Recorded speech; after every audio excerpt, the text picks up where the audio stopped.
Thank you. Okay, so our first speaker tonight was actually instrumental in establishing tonight's event and the Julius Montgomery Pioneer Award back in 2006, and has been part of the celebrations ever since. He's in his fourth decade here at Florida Tech. Okay, he started in the 80s, so he's not 40 years, but, fourth decade at Florida Tech. And he's not only a university professor, but he's also our university historian. He's probably one of the smartest men I know. I know this because I took 4 classes with him, and he gave me an A in each class. I will say, though, when I took an American history class with him, he did seem to take a little bit too much pleasure in telling me about all the defeats the British encountered. But he's a great man. I appreciate him being here tonight. Please give it up for Gordon Patterson, Dr. Gordon Patterson.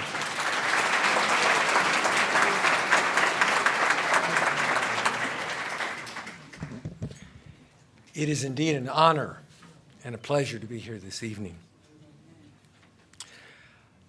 I'm going to speak this evening in 2 different voices. One voice as a historian, and later I want to talk as a citizen and a partisan in this year 2018. In many respects, studying history is oftentimes an exercise in looking in a mirror. And when we look back 50 years to 1968, we look back on a time as turbulent and as filled with the troubles of a generation as the time that we live in this year, 2018. On January 23rd, 1968, the USS Pueblo was captured by North Koreans, and American servicemen were imprisoned in North Korea.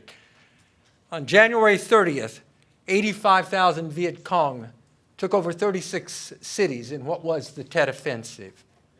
On the 4th of February, the Orangeburg Massacre occurred, in which 200 African Americans stood up in protest against racial discrimination and segregation, and 3 black young men were killed and 27 were injured. On February 8th, a group of sanitation workers in Memphis said that they would not accept second-class wages for first-class jobs. 4 days later,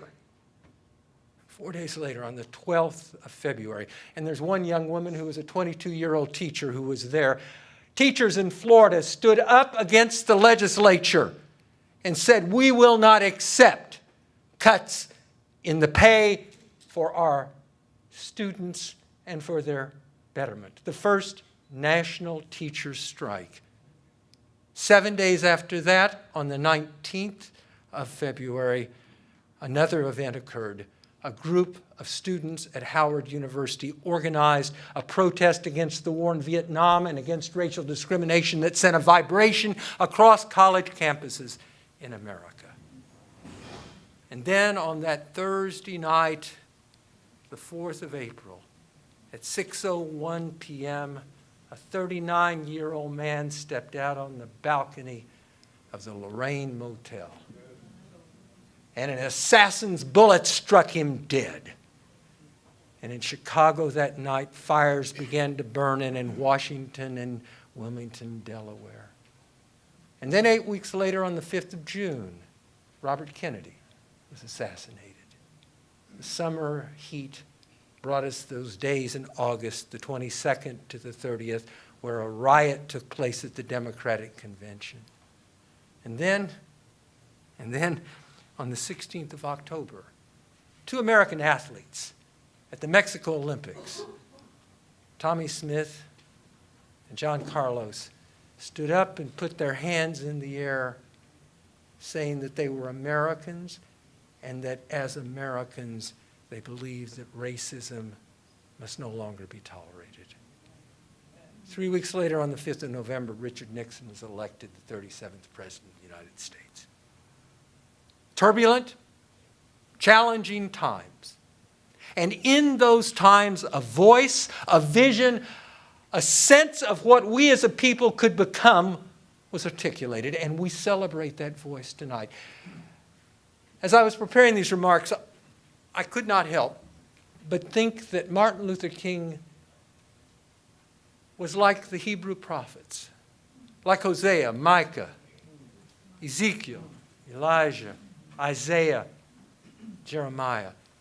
He looked at a stiff-necked people and said, "You must turn your ways." His searing words were words that reached out across this country and transformed what was a vision, what was a hope, into men and women. And some of you are here tonight who walked and stood for beliefs and stood for a vision, a dream of what our country can be.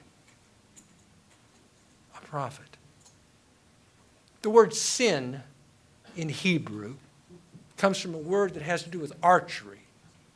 To sin means to know what the target is and then to willfully miss it. And that is what Martin Luther King said again and again. The last sermon that Martin Luther King delivered was at the National Cathedral. It was on March 31st, 1968. The title of that sermon was Remaining Awake. Remaining awake in a time of a great revolution. And he chose as the passage from the Bible that he was going to build that sermon on a line from Revelation in which those words, "Behold, behold, I make all things, former things have passed away." And near the end of that sermon, Reverend King declared, one day we will have to stand before the God of history, and we will talk in terms of things we've done. Yes, we'll be able to say we built gargantuan bridges to span the seas. We built gigantic buildings that reached to the skies. Yes, we made submarines capable of penetrating the ocean's depths. We brought into many things with our science and our technology. It seems to me that I can hear the God of history saying, "That was not enough. But I was hungry, and ye fed me not. I was naked, and ye clothed me not. I was devoid of decent sanitary house to live in, and yet ye provided me no shelter. And consequently, you cannot enter the kingdom of heaven." We must change our ways. We must awake this day. Now I speak as a citizen and as a partisan. When I was a boy, after church on Sundays, we would have a meal, my family, my great-grandmother, probably a dozen or so relatives, and we would opine about the sermon, whether it was too long, whether it was prescient. It's just like history professors. My students wonder if I've grown too long. And then my great-uncle would take my great-grandmother and put her in the front seat of a Chevrolet, and we'd go drive the back roads of the Ozarks. And there was, and I suspect there are a few of you here that are old enough to remember this, there used to be advertisements along the road by an outfit called Burma Shave. And you'd see a little bit of a sign, and then you'd wonder a little bit about what the next sign was going to have. And then there'd be another sign. And I'd drive along, and I'd sit there, and I'd read those signs and think to myself that, well, this is a pretty interesting thing. Well, in this age of Instagram and a country that's led by somebody who has 120 characters at his fingertips, I propose a Burma Shave set of road signs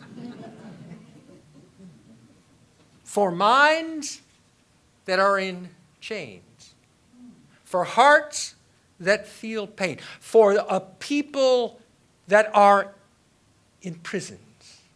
Let freedom ring. Let freedom ring. Let freedom ring. 25 years ago, I was in Anaheim, California, and I was sitting in a room. And someone came into the room and announced that the jury had just come in the Rodney King case. And the LAPD had taken up positions in the city, and concern was raised in South Central about what was going to happen. And I was sitting by a man that I respected a great deal, a man named Julian Bond. Dr. Bond looked over at me and said, because we were afraid of what we were going to go out into in that night of fire. And he said, Gordon, let's do it like we did in the old days, hand over hand. We shall overcome. Tonight we remember Martin Luther King. Tonight we remember his vision. Tonight we will hear again that dream. May those who 50 years ago stood and hand over hand looked forward to a brighter and better day, may we be as steadfast in our resolution, steadfast in our recognition of our responsibility to stand together. Let freedom ring. We shall overcome. We shall.